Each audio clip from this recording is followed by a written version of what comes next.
If we go to the managers menu and then select employee table, this is the table or the area where we can see a grid of all of our employees and their information. Right now this grid or table is empty because we haven't added any employees yet. So we'll go ahead and click on the button that says edit table to add some employees to the employee table. In here you add the basic information about your employee, actually the information that you want to track. The only thing that is really absolutely necessary in here is the employee number and first and last name of the employee, and then the rest are all optional. Go ahead and just make up an employee number in here. You're at liberty to make up your own employee numbers. We'll add the employee's first and last name.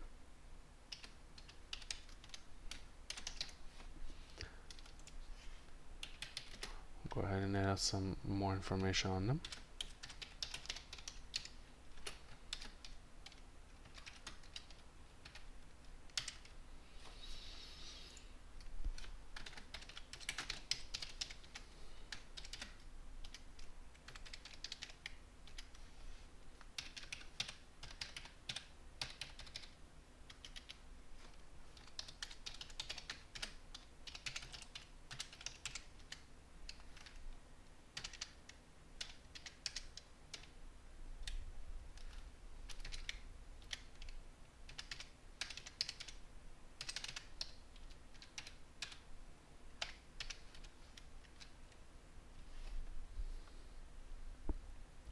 This is the structure of their pay or salary. Is it hourly pay or commission, or it could be both?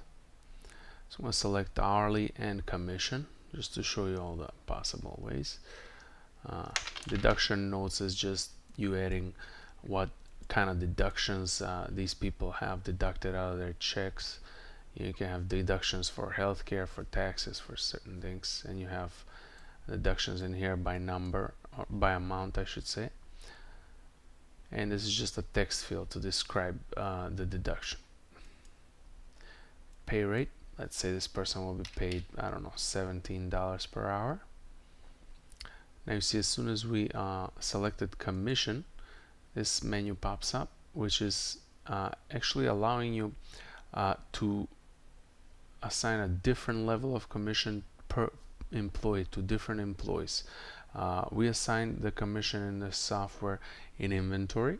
Let's say you have an item that is sold for $100 and you're giving a commission of, I don't know, 50% on that item. That's your maximum commission on that item, 50%. So you're going to enter that item in inventory. You're going to say maximum commission for this item is 50%, right? And then you can decide not to give everybody 50%. You can decide to give your senior employees the full maximum amount, and that's where you set this up per employee, for every employee.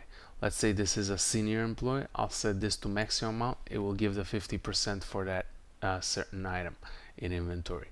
However, if I say, I don't know, this is not a senior employee, this is somewhat of a newer employee, so they only get half of the maximum commission, then they will get half of that 50%, which is actually 25%. And that's how you can play around with assigning different levels of commissions per employee, not only the commission that we assign in inventory per certain service or product.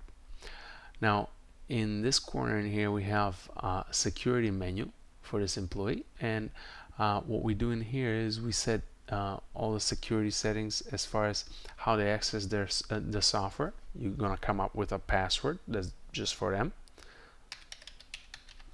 and then now that you've assigned a password for this employee to enter the software, you can assign what this employee can access, what this employee can do in the software, their permissions.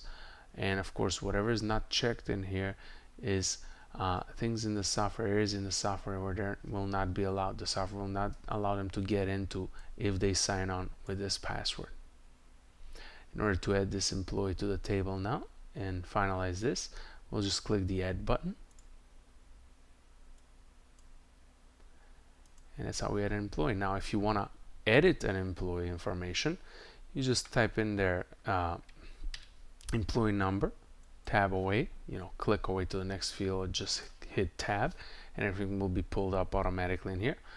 Let's say we'll change this to $20 an hour and give them some more permission as they're becoming like a more senior employee, let's say, and hit update. The information will be saved. Now going back to that manager's menu employee table, you'll see now that the employee table has one entry for that one employee.